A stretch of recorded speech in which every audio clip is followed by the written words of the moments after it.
네, 오늘은 우리 사무엘하 16장입니다. 사무엘하 16장. 우리 사무엘하 16장을 통해서 오늘은 우리 대단히 중요한 우리의 삶에 있어서 그리스도의 삶에 있어서 굉장히 중요한 이 자질 한 가지를 배우고자 합니다. 그래서 오늘 사무엘하 16장 제가 정해본 제목은 지도자는 겸손해야 한다라는 제목으로 이렇게 말씀을 드리고자 합니다. 지도자는 겸손해야 한다. 우리가 겸손하다 할 때 겸손이라는 것에 대해서 우리가 어떻게 알고 있는지 한번 생각해 보면 좋겠습니다. 겸손하다는 것이 과연 무엇일까요? 우리가 이제 보통 겸손과 자기 비하,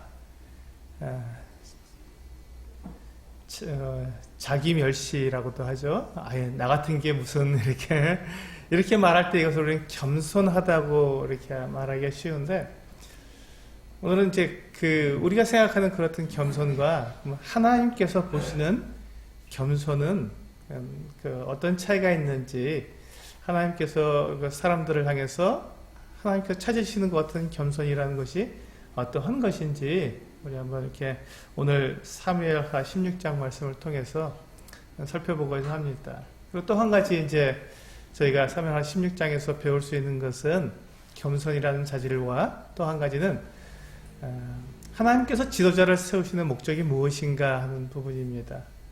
하나님께서 지도자를 세우시는 목적이 무엇인가?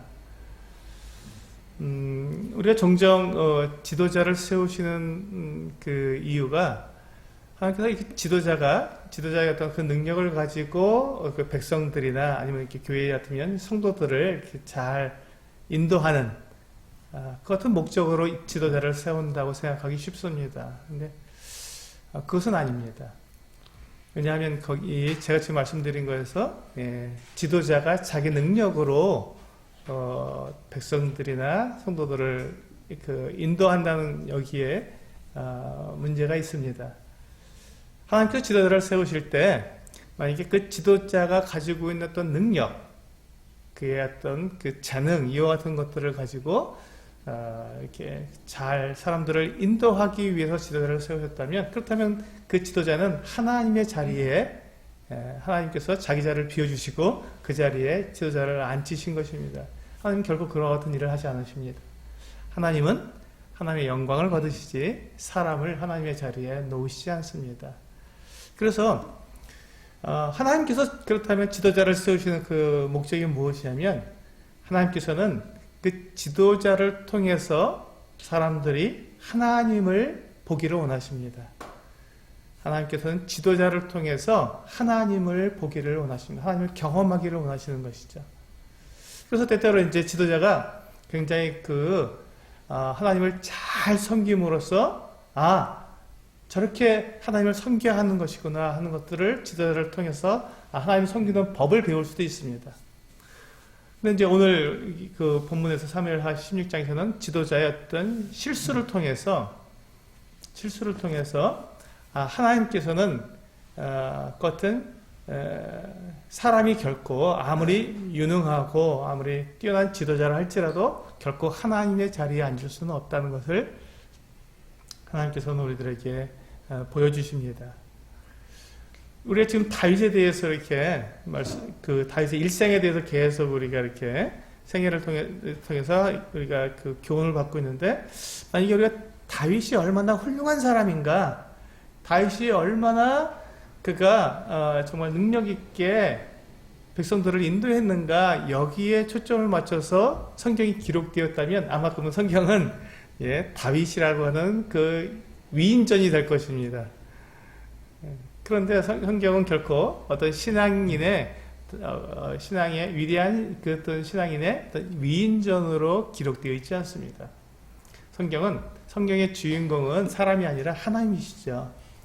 그래서 성경은 철저하게 하나님을 중심으로 해서 기록되어 있지 결코 사람을 드러내기 위해서 기록되어 있지 않습니다. 지금 이렇게 우리가 다윗의 생애를 우리가 쭉 사무엘 상하를 쭉 보면서 우리가 다윗의 어떤 생애를 우리가 살펴보고 있는데 다윗이 정말로 위대한 사람입니다. 정말 대단히 훌륭한 사람이고 다윗의 전 일생을 통틀어서 보면 다윗만큼 그렇게 정말 완전하게 하나님을 섬긴 사람이 또 있을까 할 정도로 대단히 정말 하나님을 잘 섬긴 그 같은 위대한 인물이지만 성경은 그럼에도 불구하고 다윗의 실수와 연약함과 그가 범한 죄에 대해서 침묵하지 않으시고 그대로 적나라하게 다 드러내 보이고 계십니다. 그 이유가 하나님은 사람을 하나님의 자리에 놓으시지 않으시고 하나님은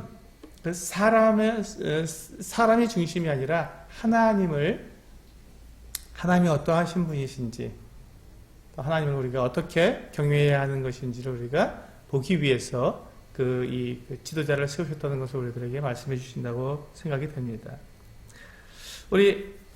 그래서 이제 오늘 본문에는 이 다윗의 탁월한 자질, 이 겸손과 아울러서 다윗의 잘못도 함께 기록이 되어 있습니다. 우리 이제 1절부터 쭉 보시면 다윗이 1절부터 4절까지 그 내용이 이제 그 같은 내용인데요. 다윗이 이제 그 피난길에 올라서 지금 막 마루턱을 넘어가고 있는데 그때 사울 왕의 그 시종이었던 시바가 안장을 얹힌 나귀 2마리와 또 거기에 이제 뭐 떡과 또 무화과 건포도와 포도주와 이것도 잔뜩 싣고 다윗에게 찾아왔습니다. 다윗이 이게 뭐냐라고 물었을 때 그 시바가 이 다윗에게 말하기를 이 나귀 두 나귀는 이 왕의 가족들을 위해서 가족들이 이렇게 앉아서 갈 수 있도록 그렇게 가져온 것이고 나머지 어떤 음식들은 다윗과 함께한 사람들이 피곤할 때 먹으라고 가져왔습니다. 하고 다윗에게 드렸습니다. 그러자 이제 다윗이 묻습니다. 너의 주인인 그 주인의 아들 이 무비보셋은 지금 어디 있느냐 왜 안 왔느냐 하고 물었습니다. 그러자 이제 이 시바가 그와 같이 이야기합니다. 지금 그는 예루살렘에 있는데 이제 드디어 하나님이 자기에게 자기 아버지의 그 같은 이 나라를 자기에게 돌려줄 것 같은 때가 됐다라고 이렇게 이야기하면서 있습니다 라고 얘기했습니다. 이건 모함이었죠.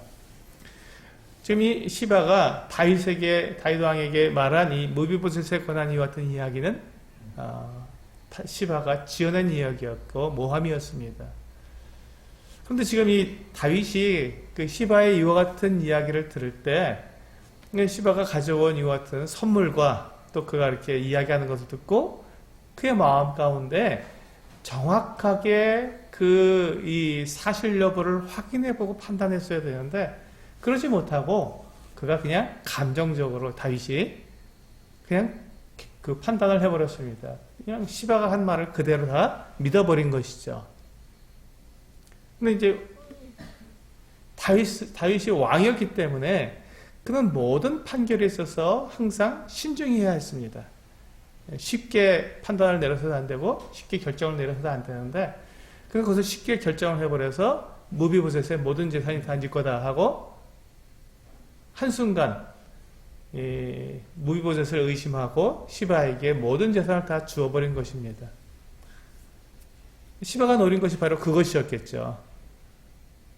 근데 시바의 그것은 계획에 맞춰서 이 다윗 왕이 그 같은 실수를 하게 된 것입니다. 지금 지금 다윗 왕은 지금 당장 그렇게 결정하지 않아도 시바가 그렇게 자기에게 좋은 선물을 주었고 그렇게 얘기했으면 그냥 갔다가 다시 회복되어서 돌아와서 거기에서 정말 무비보셋이 정말 그렇게 다윗에게 이렇게 반역하게 된 그 같은 마음을 갖고 있었는지를 알아보고 난 다음에 상을 베풀어도 충분했는데 다윗은 지금 그럴 경황이 없었죠.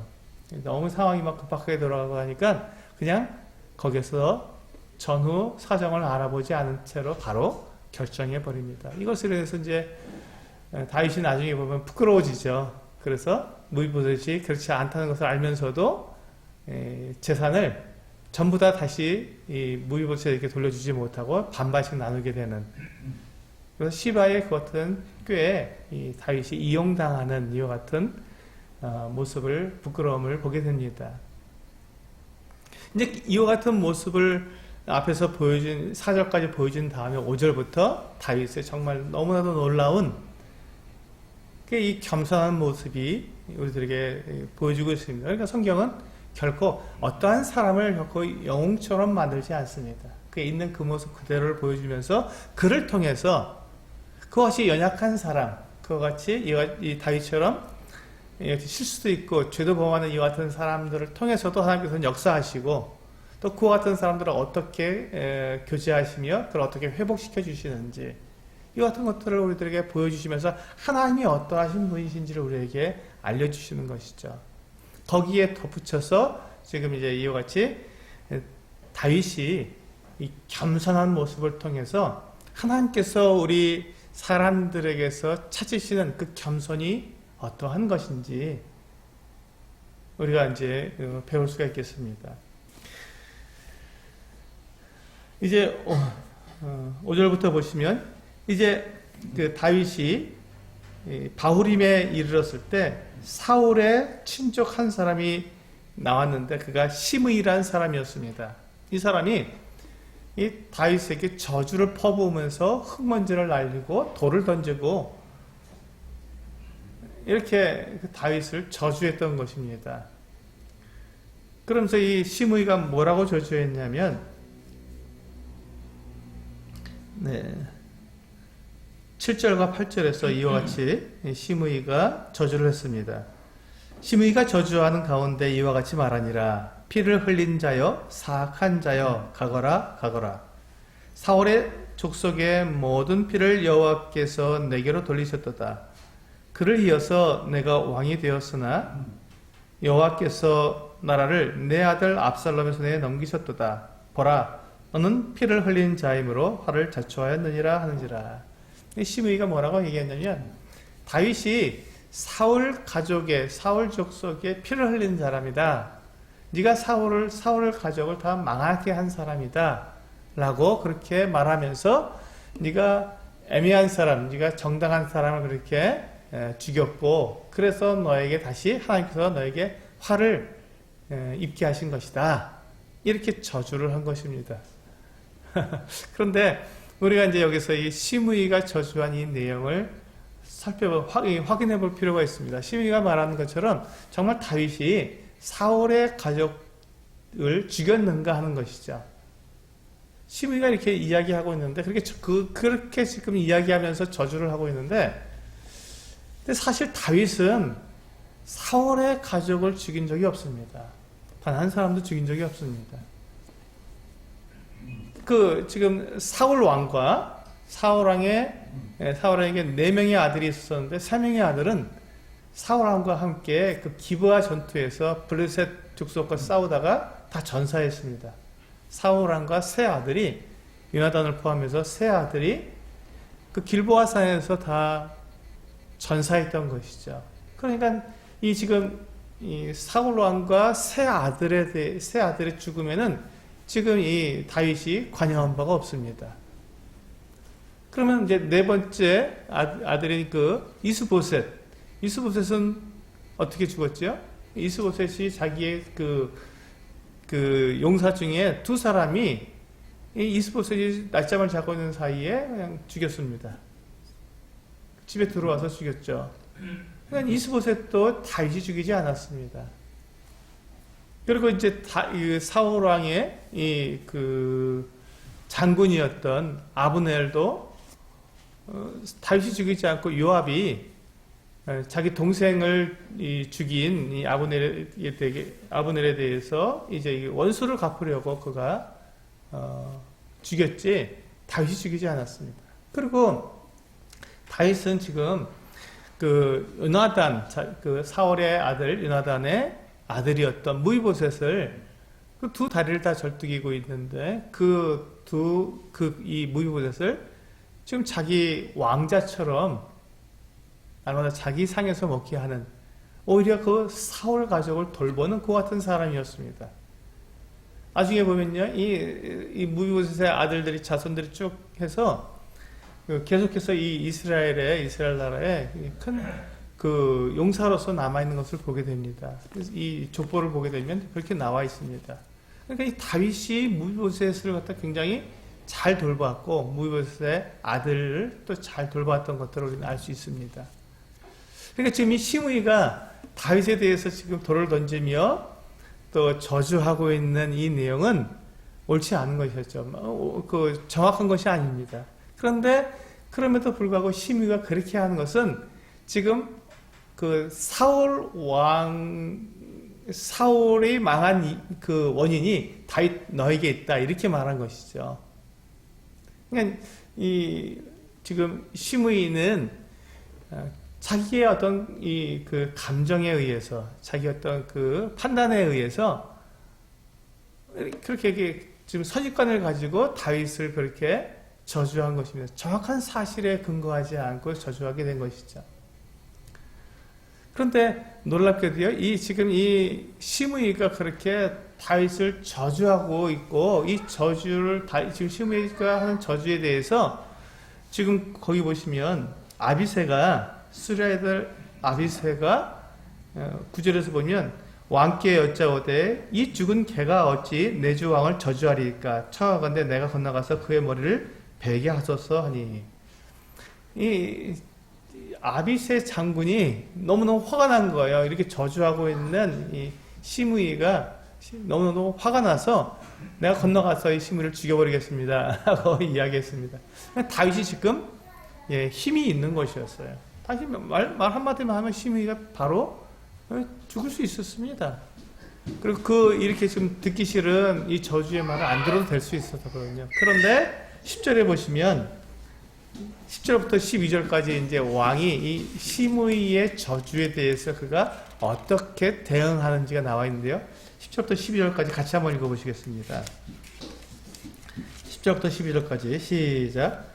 왕이 이르되 수리아의 아들들아 내가 너희와 무슨 상관이 있느냐? 그가 저주하는 것은 여호와께서 그에게 다윗을 저주하라 하시미니 내가 어찌 그리하였느냐 할 자가 누구겠느냐 하고, 또 다윗이 아비새와 모든 신하들에게 이르되 내 몸에서 난 아들도 내 생명을 해하려 하거든 하물며 이 베냐민 사람이랴. 여호와께서 그에게 명령하신 것이니 그가 저주하게 버려두라. 혹시 여호와께서 나의 원통함을 감찰하시리니 오늘 그 저주 때문에 여호와께서 손으로 내게 갚아주시리라 하고. 그렇습니다. 지금 다윗이 이 시므이의 저주에 대해서 뭐라고 말을 했냐면 그냥 놔두라는 것입니다. 놔두어라. 다윗은 이 시므이의 저주에 대해서 그가 온전하게 받았습니다. 이제 그것이 바로 이 다윗의 겸손함이죠. 다윗은 지금 왕이었고 자기와 함께하고 있는 많은 군사들과 또 장군과 용사들이 있었습니다. 600용사가 같이 하고 있었고요. 이 지금 아비새와 요압도 같이 하고 있었고, 얼마든지 지금 이렇게 자기를 저주하고 있는 이 시므이에 대해서, 또 뿐만 아니라 지금 자기에 대해서 이렇게 반대하고 있는 사람들과에 대해서도 이렇게 얼마든지 보복할 수 있는 것 같은 힘이 있었지만 다윗은 그렇게 하지 않고 지금 이 상황에 대해서 하나님을 인정한 것입니다. 다윗은 하나님을 인정했습니다. 이것이 이제 겸손의 시작입니다.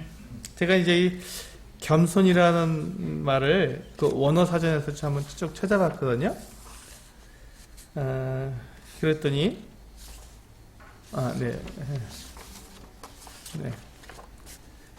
원어 사전에서 이런 글이 나오더라고요.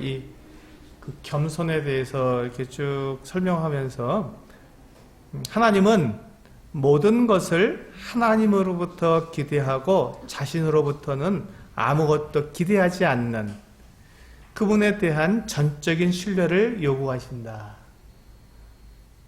하나님은 모든 것을 하나님으로부터 기대하고 자신으로부터는 아무것도 기대하지 않는 그분에 대한 전적인 신뢰를 요구하신다라고 이렇게 이 문장을 제가 이 글을 읽을 때 깜짝 놀랐습니다. 아, 이것이 하나님이 찾으시는 겸손이구나.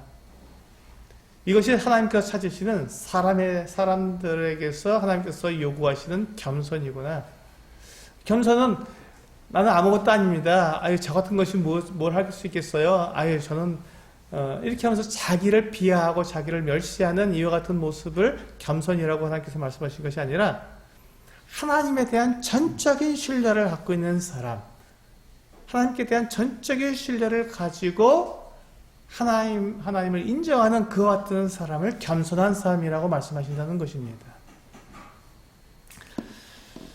그래서 오늘 하나님께서 찾으시는 하나님께서 우리들에게 말씀해 주시는 이 겸손의 세 가지 겸손을 어떻게 하면 우리도 겸손을 우리가 이렇게 따라갈 수 있을까? 하나님 찾으시는 것 같은 겸손을 우리가 나타낼 수 있다는 것을 보면서 세 가지로 나누어서 겸손을 한번 살펴보도록 하겠습니다. 첫 번째는 10절에 나와 있는 말씀처럼 수레아의 아들들아 내가 너희와 무슨 상관이 있느냐? 그가 저주하는 것은 여호와께서 그에게 다윗을 저주하라 하심이니 내가 어찌 그래 하였느냐 할 자가 누구겠느냐. 다윗은 지금 이 모든 것에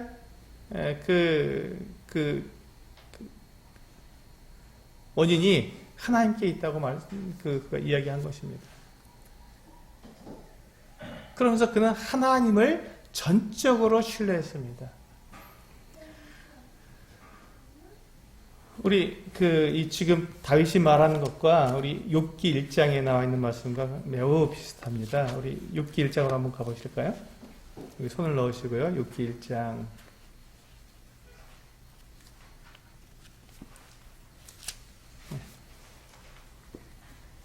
21절입니다.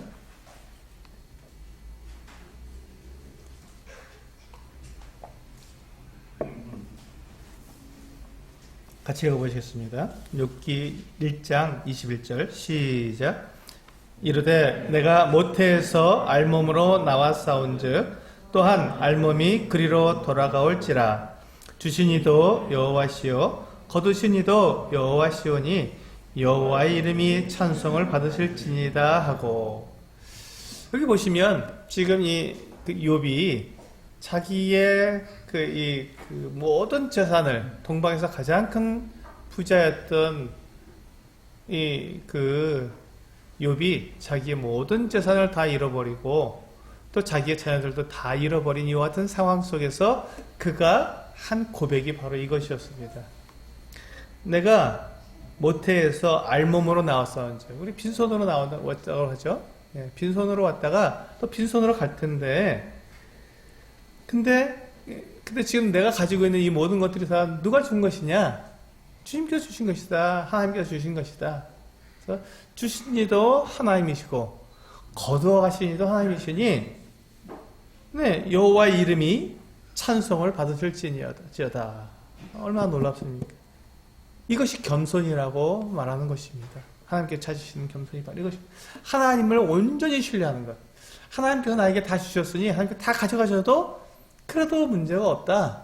하나님은 그렇게 하실 수 있는 분이시고 그렇게 하셔도 전혀 문제가 없으시며 또한 하나님께서 여전히 나를 사랑하시는 것이 변함이 없다.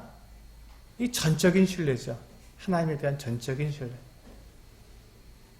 이것이 바로 이 욥이 한 고백이고 지금 다윗이 한 고백입니다.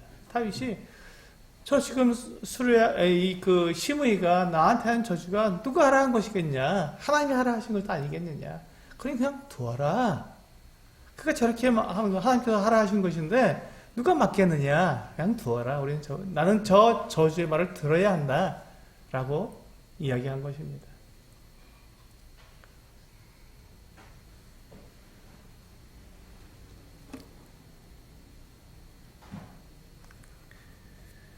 우리가 이 욥의 이와 같은 모습, 또 다윗의 이와 같은 고백, 이와 같은 것들을 보면서 우리 모습은 어떤가, 나의 모습은 어떤가 한번 우리가 비춰봤으면 좋겠습니다. 만약에 내가 어떤 일을 하다 잘 안 되거나, 또 내가 어떤 어려움을 겪거나, 또 병에 걸렸거나, 또는 어떤 내가 다른 사람과 비교해서 내가 정말 이렇게 내가 너무 억울한 이와 같은 상황에 놓였을 때 내가 그것에 대해서 왜 하나님 왜 나는 이렇습니까? 라고 하나님께 그렇게 하소연하고 있다면 그렇다면 이것은 욥이나 다윗의 이와 같은 모습처럼 하나님을 전적으로 신뢰하는 것이 아니라 뭔가 내가 하나님께 나 잘하는 게 있는데 하나님 왜 이것을 인정해 주시지 않고 나에게 이렇게 어려움을 주셨습니까? 나는 당연히 이 정도의 대우를 받아야 할 사람인데 하나님께서 그렇게 대우해 주시지 않으시니까 저는 너무 억울합니다 라고 말하는 것과 똑같습니다. 이건 겸손이 아니죠. 하나님 찾으시는 겸손이 아니라는 것입니다. 우리가 우리 자신을 돌아보게 될 때 우리가 하나님 앞에서 내가 하나님께 요구할 만한 것이 무엇이 있겠습니까? 지금 욥이 고백한 것처럼 우리가 모태에서 알몸으로 나왔다가 알몸으로 돌아가게 되는데 그런데 내가 하나님께 내 것이라고 주장할 것이 무엇이면 내가 당연히 누려야 할 것이 이것이라고 주장할 수 있는 것이 과연 무엇이 있겠냐 하는 것입니다. 그런데도 우리는 그렇게 하나님 앞에 하나님을 신뢰하지 못하기 때문에 하나님 왜 나에게 이와 같이 하십니까? 라고 하나님을 신뢰하지 못하는 하나님이 정말 나를 사랑하신다고 하는 것을 믿지 못하기 때문에 하나님 왜 저를 괴롭히십니까? 라고 하나님께 이렇게 하소연하는 이와 같은 모습들이 있다는 것이죠.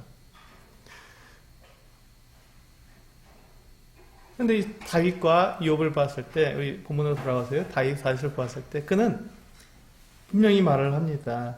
그가 저주하는 것은 여호와께서 그에게 다윗을 저주하라 하심이니. 다윗은 자기가 어떤 사람이었습니까? 지금 자기가 나단 선지자에 의해서 그렇게 벌을 받겠다고 분명하게 그가 경고를 받은 상태에 있었기 때문에 시므의 이 저주에 대해서 그가 전혀 그것을 이렇게 분노하지 않고 그걸 다 받을 수 있었던 것이죠. 그것이 이제 두 번째, 우리 11절에 보시면요.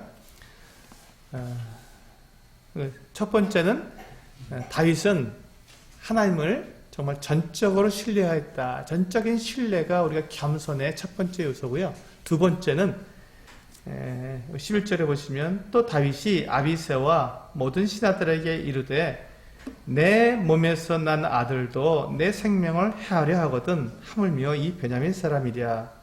여호와께서 그에게 명령하신 것이니 그가 저주하게 버려두라. 다윗은 자기 자신이 누구인지 자기 자신의 근본이 무엇인지를 알았습니다. 이것이 겸손의 두 번째 요소입니다.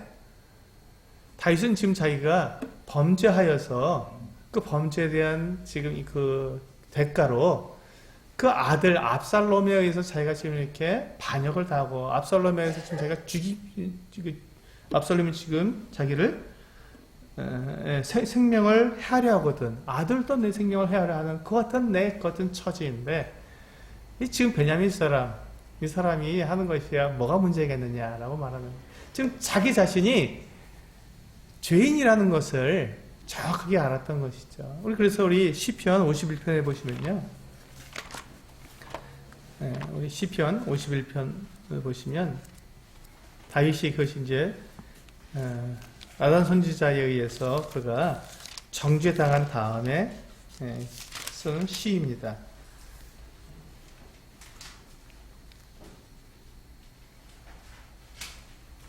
시편 51편 그 표제어를 보시면 다윗의 시 인도자를 따라 부르는 노래. 다윗이 밧세바와 동침한 후 선지자 나단이 그에게 왔을 때. 그러니까 지금 다윗이 자기가 죄인이라는 것, 자기가 죄를 범했다는 것을 철저하게 깨달았을 때 그가 한 고백이죠. 죄에 대한 회개의 시입니다. 그래서 여기 보시면 5절에 보시면 같이 읽어보시겠습니다. 5절 시작. 내가 죄악 중에서 출생하였으며 어머니가 죄 중에서 나를 잉태하였나이다. 그의 근본이 다윗은 자기 자신의 근본이 죄인이라는 것을 그가 고백하고 있는 것입니다. 내가 아무리 지금 왕이고 내가 아무리 정말 하나님을 섬기는 그 같은 사람이라 할지라도 내 근본은 죄인이다. 하나님께서는 나를 다루셔도 내가 무엇을 하나 이렇게 한거할 수 없는 것 같은 난 죄인이다라는 것을 그는 고백한 것이죠. 이것이 두 번째 겸손의 요소입니다. 우리 한번 시편 51편 열었으니까 시편 103편까지 한번 열어볼까요? 시편 103편 14절을 한번 열어보시겠습니다. 우리가 어떠한 존재입니까? 다윗은 그렇게 자기 자신이 모태에서부터 이렇게 죄인으로 출생했다고 고백했는데 시편 103편에서 우리에게 14절 우리에게 이렇게 말씀하고 있습니다. 같이 읽겠습니다. 14절 시작. 이는 그가 우리의 체질을 아시며 우리가 단지 먼지뿐임을 기억하심이로다. 그렇습니다. 우리가 그저 단지 먼지뿐이라는 것입니다. 우리는 하나님께서 먼지를 이렇게 뭉치셔갖고 우리의 모양을 만들어 놓고 우리 코에다가 생기를 불어 넣어서 우리가 살아 움직이는 생명이 되지 않았습니까? 우리의 본질, 우리의 체질이 그냥 이 진흙덩어리예요. 먼지와 같은 존재일 뿐입니다. 그렇기 때문에 우리는 우리 자신을 정확히 알아야 되는 것이죠. 우리가 결코 하나님의 자리에 우리는 앉을 수가 없습니다. 우리는 우리 사람의 자리가 있어요. 우리가 앉아야 할 자리는 하나님의 자리가 아니라 우리는 사람의 자리, 하나님께서 만드신 그 피조물의 자리에 우리는 앉아 있어야 합니다. 우리는 조물주의 자리, 하나님의 자리가 아니라 우리는 하나님께서 만드신 이 피조물의 자리에 우리는 있어야 하는 것이죠. 우리의 자리는 피조물의 자리예요. 우리 하나만 더 찾아볼까요? 우리 베드로전서 1장 한 문제만 더 찾아보겠습니다. 베드로전서 1장 24절입니다.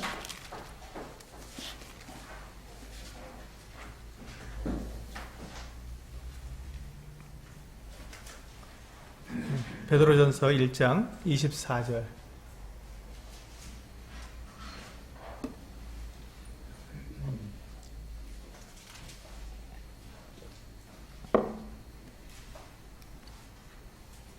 네, 같이 읽겠습니다. 시작. 그러므로 모든 육체는 풀과 같고 그 모든 영광은 풀의 꽃과 같으니 풀은 마르고 꽃은 떨어지되. 그렇습니다. 여기 보시면 모든 육체는 풀과 같다. 그리고 그 모든 영광은 풀의 꽃과 같다. 근데 우리가 요즘 제가 이렇게 저희 집 아파트 주변을 돌아보면 꽃이 아주 정말 예쁘게 잘 폈습니다. 정말 아름다워요. 그 풀에 꽃이 피면 정말 아름답습니다. 근데 이게 잠깐이라는 것이죠. 그 생명이 잠깐입니다. 풀이 곧 시들게 되고 그러면 그 꽃은 떨어져 버리고 영광도 사라지고 풀도 사라지게 됩니다. 우리가 꽃을 피웠을 때 우리가 어떤 영광을 받고 우리가 어떤 위치에 있을 때 우리가 대단한 존재라고 생각하기 참 쉽습니다. 그런데 하나님께서는 우리에게 너 자신을 알라고 우리에게 말씀하십니다. 네가 어떤 존재냐, 네 체질이 무엇이냐, 너는 먼지와 같다. 그리고 너는 모든 육체는 다 풀이요. 그 영광은 풀의 꽃이다. 이렇게 말씀하고 있는 것이죠.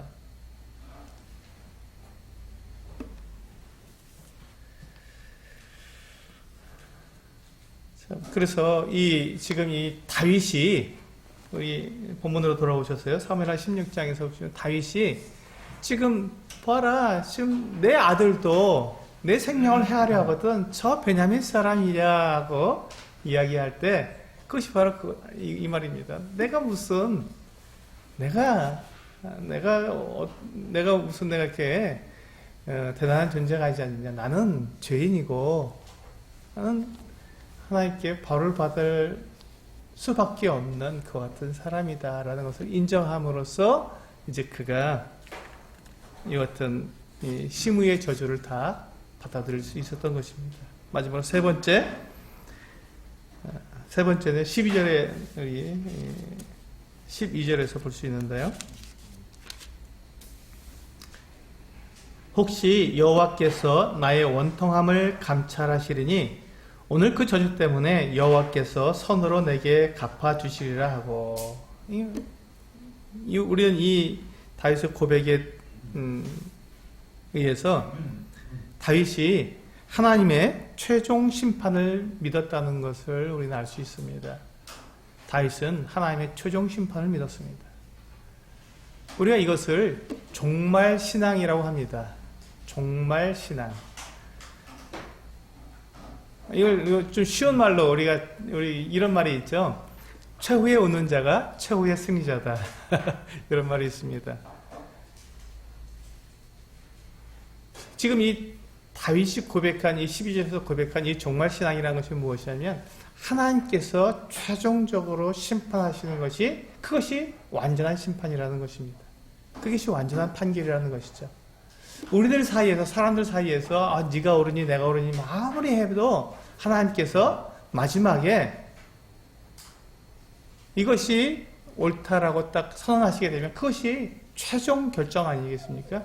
그 마지막에 있을 그 하나님의 최종적인 심판을 우리가 바라보게 될 때 그것을 우리는 종말신앙이라고 말을 합니다. 맨 마지막에 하나님께서 모든 사람들을 다 심판하시게 될 마지막 심판 때 과연 누가 하나님 앞에서 의로운 자로 나타나겠는가 하는 것이죠. 우리 요한계시록 21장을 한번 열어서 보시겠습니다. 요한계시록 21장. 네.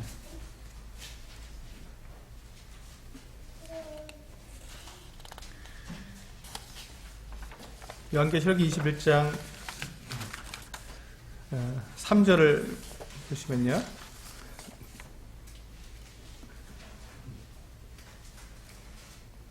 네, 3절과 4절을 같이 한번 읽어보실까요? 요한계시록 21장 3절과 4절입니다. 시작. 내가 들으니 보좌에서 큰 음성이 나서 이르되 보라 하나님의 장막이 사람들과 함께 있음에 하나님이 그들과 함께 계시리니 그들은 하나님의 백성이 되고 하나님은 친히 그들과 함께 계셔서 모든 눈물을 그 눈에서 닦아주시니 다시는 사망이 없고 애통하는 것이나 곡하는 것이나 아픈 것이 다시 있지 아니하리니 처음 것들이 다 지나갔음이로라. 여기 보시면 이제 맨 마지막에 하나님께서 그 백성들과 함께 하실 터인데 그때 하나님께서 그 모든 사람들에게서 모든 눈에서 모든 눈물을 다 씻어주신다고 말씀하셨습니다. 우리가 억울한 것, 우리가 너무나도 힘들었던 것, 괴로웠던 것, 정말 그렇게 눈물 났던 그 모든 상황에서 그 모든 것들을 하나님께서 정확하게 그것을 판단하시고 거기에 대해서 갚아주시기 때문에 우리의 눈에서 눈물을 다 씻어주시는 것이죠. 아무도 억울한 것이 없다는 것입니다. 그렇습니다. 하나님께서 우리의 눈에서 눈물을 씻어주실 것입니다. 마지막 최종 심판 때. 우리는 이것을 바라보지 않습니까? 우리는 이걸 소망하지 않습니까? 하나님께서 우리의 모든 것을 다 아시고 하나님께서 우리의 모든 억울한 것과 우리가 애매히 받은 고난과 그 모든 것들에 대해서 하나님께서 다 아셔서 그 모든 것들을 다 갚아주시고 또 그것을 우리를 위로해 주셔서 우리 눈에서 눈물을 다 씻어주실 그날을 우리는 소망하고 있지 않습니까? 그렇습니다. 우리가 지금 이 땅에서 살아가면서 우리가 이 신앙을 가지고 이 믿음을 가지고 살아갈 수 있는 그 이유가 바로 여기에 있습니다. 이 종말 신앙. 마지막에 하나님께서 우리의 모든 것을 다 갚아주시고 알아주시고 위로해 주신다고 하는 이 마지막 최종 심판, 하나님 마지막 위로, 우리는 이것을 바라보고 가는 것이지 이 땅에서 우리가 내가 옳다, 네가 옳다 이것을 따져서 거기서 승리하기 위해서 우리는 이 땅에서 이렇게 살아가는 것이 아닙니다. 하나님께서 알아주실 그 마지막 최종 심판, 정말에 있을 그 하나님의 이 어떤 위로와 하나님의 이 은혜를 우리가 바라보기 때문에 우리는 이 땅에서 이와 같이 넉넉히 억울한 일도 당하고 또 고통스러운 일도 당하고 믿음 때문에 괜히 고난도 당하고 때로는 우리 앞서간 우리 시장의 선배들을 보면은 우리가 그 순교를 당하기도 하고 그들이 그렇게 할 수 있었던 그 이유가 무엇입니까? 바로 이 종말 신앙. 마지막에 하나님께서 그들의 그 모든 그 같은 이 믿음에 대해서 갚아주시고, 잘하겠다 착하고 충성정하고 갚아주시고, 그 억울한 것들을 다 네가 옳다, 그래 네가 옳았던 거야, 네 믿음이 옳았던 것이다 하고 그것을 다 인정해 주시고,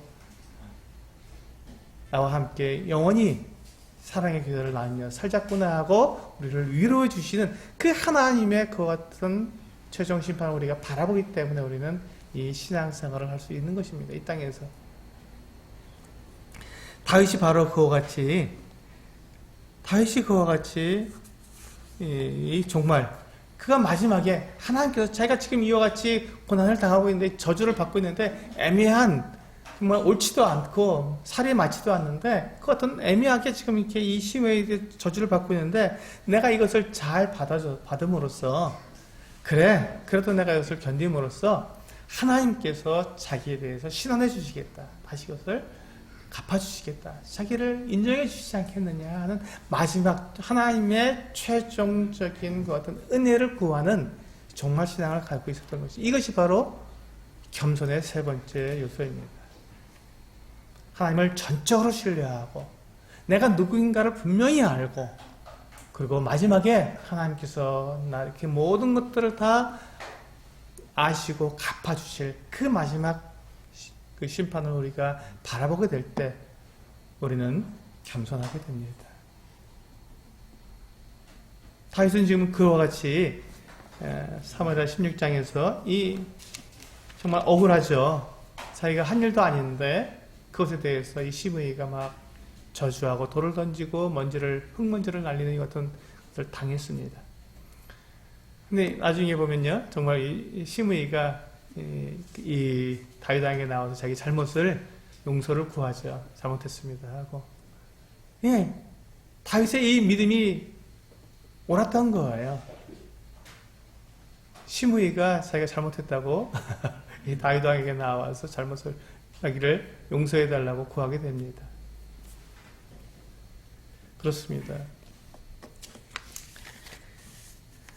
하나님께서 이와 같은 하나님께서 찾으시는 겸손은 바로 이와 같은 사람입니다.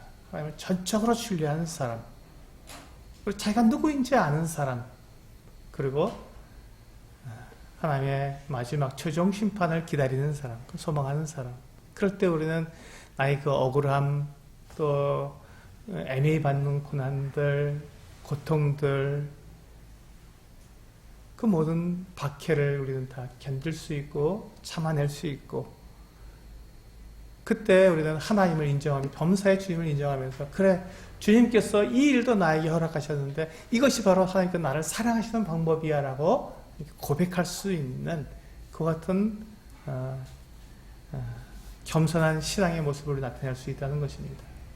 이제 마지막 부분 15절부터 사무엘하 16장 15절부터 마지막까지에는 이 다윗과 정반대로 교만한 사람의 모습이 나타나 있습니다. 이제 이 압살롬과 아히도벨이 예루살렘에 이제 입성하게 되었습니다. 이제 자기들은 승리한 것이죠. 이 압살롬과 아히도벨이 자기들이 승리했다고 생각하고, 이제 드디어 이제 압살롬이 왕이 되었다라고 그들이 생각하고, 그들은 이제 하나님이 인정하시지 않지만 자기들 스스로 세운 이 압살롬이 드디어 이제 이스라엘의 왕이다라는 것을 선포하기 위해서 아히도벨이 정말 끔찍한 계략을 냅니다. 다윗이 예루살렘을 빠져나갈 때 남겨두었던 후궁 10명과 이 압살롬이 그 백주에 대낮에 그 왕궁 옥상에서 동침하게 되는 이와 같은 일을 하라고 아히도벨이 압살롬에게 계략을 베풉니다. 정말 끔찍한 일입니다. 아히도벨은 대단히 지혜 있는 사람이고 지략이 넘치는 사람이며, 그의 말이면 여기 보시면 23절에 보면 그렇게 되어 있죠. 아히도벨이 베푸는 계략은 사람이 하나님께 물어서 받은 말씀과 같은 것이라. 얼마나 그가 정말 뛰어난 지략을 가졌으면 이와 같이 이야기하겠습니까? 성경에서 말씀하고 있겠습니까? 그런데 그의 아무리 뛰어난 지략이라도 그가 한 가지 그가 빠뜨린 것은 하나님을 빠뜨린 것입니다.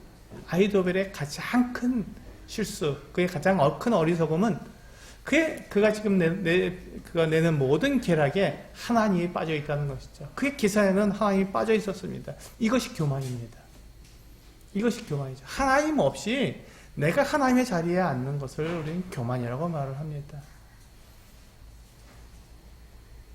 압살롬은 자기가 스스로 자기 능력으로 자기가 왕이 되었다고 생각했습니다. 그래, 내 힘으로 나는 왕이 된 거야 하고 그가 생각했을 것입니다. 그게 교만이죠. 이스라엘의 왕은 하나님이 세우십니다. 결코 사람이 스스로 이스라엘의 왕이 될 수가 없습니다. 근데 이 압살롬은 그것을 잊어버렸죠. 그래서 스스로 자기가 왕이 되었다고 그가 천명을 했습니다. 그리고 이제 아히도벨은 자기의 그 어떤 지략으로 이 압살롬을 왕으로 세워서 다윗을 완전히 곤란하게 만들고 다윗에게 보복했기 때문에 자기가 승리했다고 그는 자화자찬을 했었을 것입니다. 그러면서 이와 같이 아주 정말 끔찍한 계략을 베풀어서 이 다윗과 압살롬 사이를 완전히 갈라놓게 되었고 다윗에게 철저한 복수를 하게 된 거죠. 그 아들에 의해서 이와 같은 큰 수모를 당하는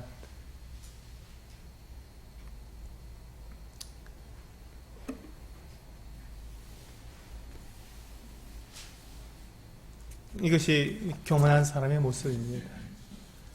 그들의 끝이 어떻다고요? 죽음입니다.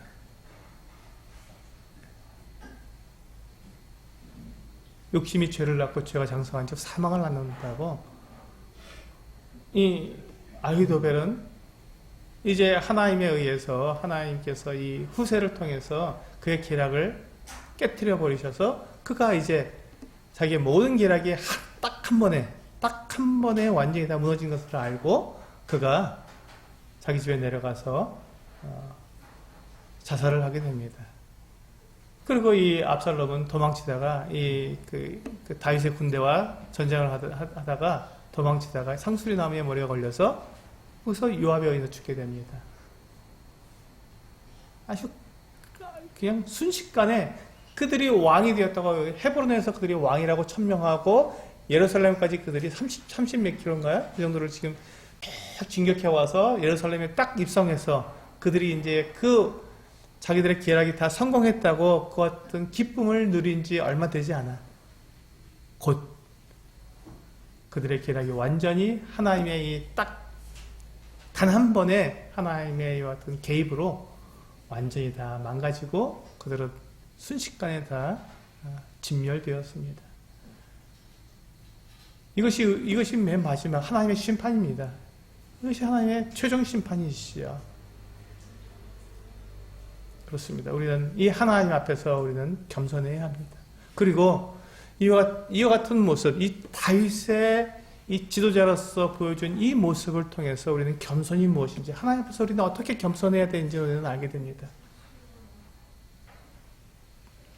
그리고 하나님께서는 우리들에게 바로 그와 같은 겸손의 모습을 찾고 계시다는 것, 이것을 오늘 본문을 통해서 우리는 배우게 됩니다. 자기를 경멸하고 자기를 멸시하는 그와 같은 것을 겸손이라고 말하지, 자기를 비하시키는 것을 겸손이라고 말하는 것이 아니라 하나님에 대해서 전적으로 신뢰할 수 있는 그 모습, 그것을 하나님께서는 이 겸손이라고 말씀하시는 것이죠. 그래서 범사에 주님을 인정할 수 있는 그 사람, 하나님 그 사람을 찾습니다. 우리 성도님들도 동일하게 그와 같이 정말 하나님께서 찾으시는 그와 같은 이 겸손의 모습을 우리가 이루어 나가시며, 또한 그와 같은 모습을 통해서 우리가 이 하나님이 어떠하신 분이신지, 하나님이 얼마나 놀라우신 분이신지, 우리를 사랑하시는 분이신지 우리가 경험하는 귀한 기회들이 됐으면 좋겠습니다. 기도하시고 마치겠습니다.